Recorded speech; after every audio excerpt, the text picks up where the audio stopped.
you said downtown Pittsburgh and the story began. You know what I mean? And I think it's interesting that Pittsburgh is a place where the story begins for a lot of people. Like something radical happens, changes your perception or your perspective, and you just march a whole nother direction after being influenced in this beautiful city. So tell me why you were in the city and where you're from. Well, I am from Aliquippa, Pennsylvania, the home of the NFL first round draft pick. Yes, that's us. Tiny old little Aliquippa. Produced first round draft picks and Hall of Famers in the NFL. We're a football town, former steel town.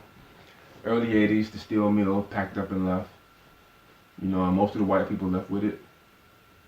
The people that were left behind, all we had was each other in football, each other in sports. And so we put all our energy into sports, and the town continues to survive in that manner. Um, when the steel mill left, it was a suburb before then. It was suburban-like. You know, the black side of town was the hood, but it was more or less suburban-like, because you had all different demographics in that one city, ranging from poor to upper middle class, all in one city, and it's really small. So when the steel mill left, literally, well, at the end of one school year, we had hundreds and hundreds of students from all over the place, all over the country, all over the world. The next school year, all of them were gone. Only thing left was black kids and a few white kids. That's it. And after that happened, everything left Aliquippa. So actually, Aliquippa was the place to be down in Beaver County, where we're from. We're like 20 to 30 miles outside of Pittsburgh. And Aliquippa was the place to be, where we were. Once everything closed down, now we went to Pittsburgh to do all our shopping, especially as black kids, because we were not getting anything stylish unless we went into the city. I mean, nothing. Nothing that we wanted to wear. You know, the sagging pants were just coming in, and you couldn't find no pants to sag down, you know, at our mall. You know, we wanted to find something baggy. We can be like everybody else. We wanted to be like everybody else, the rest of the country. You know, so I was downtown shopping. You know, the week before, when me and my friend, you know, drug dealer, went up there and he seen the coat. It was $650, leather coat. And dude was talking junk. Ain't nobody had the courage to put no money down on it. Ain't nobody had the courage to buy it. So I'm gonna get some money. I'm gonna go get it. Watch. I'm gonna talk that junk. I'm gonna show you. Got up there. Yeah, I don't know about putting money down this coat now. It's a lot of money. You know, how many pair of shoes can I get? Shoot, start thinking about some other things I could do right now. And that's when he said it. Black man is God. Forgot all about that coat. I didn't even think about it again until I told the story all over again. I never thought about it. You know, at least the coat, but I always think about that brother that said the black man is God. That changed everything.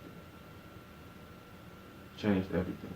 Now I'm looking at everything in a different lens, because you know, with the Dr. York's group, they literally looked at everything like it was spiritual.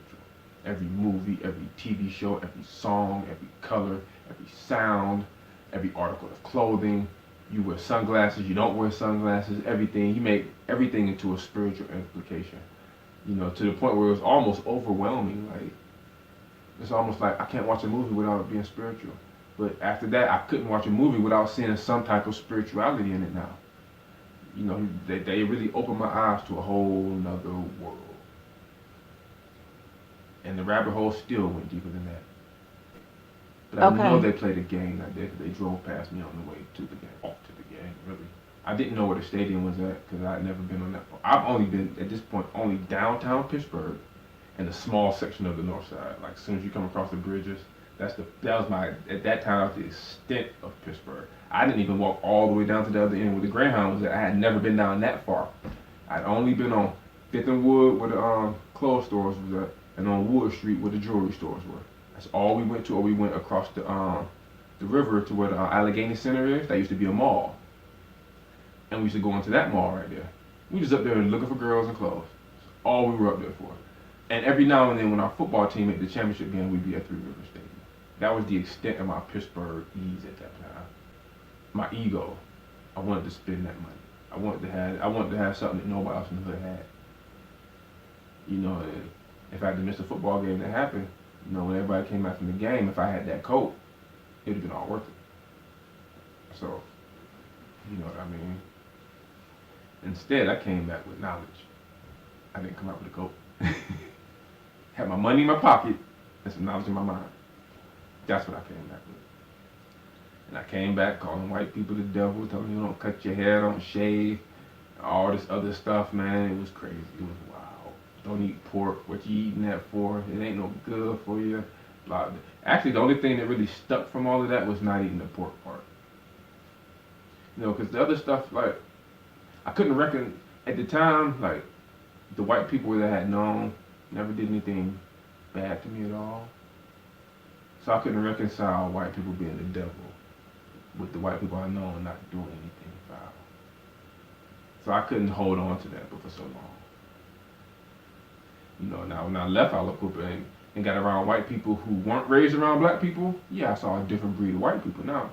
But the white people in Aliquippa, they grew up with us. They grew up speaking the same language. You know, we all went through the same problems. Their parents was poor like our parents was poor because that's the only reason they stayed in Aliquippa. They couldn't pack up and move like all the rest of the white people. They were stuck with the rest of us. You know what I'm saying? But they loved the town. They loved everybody in the town, you know.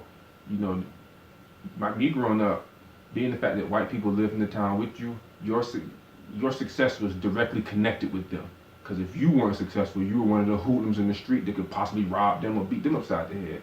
So it was in their best interest for you to be successful in that manner.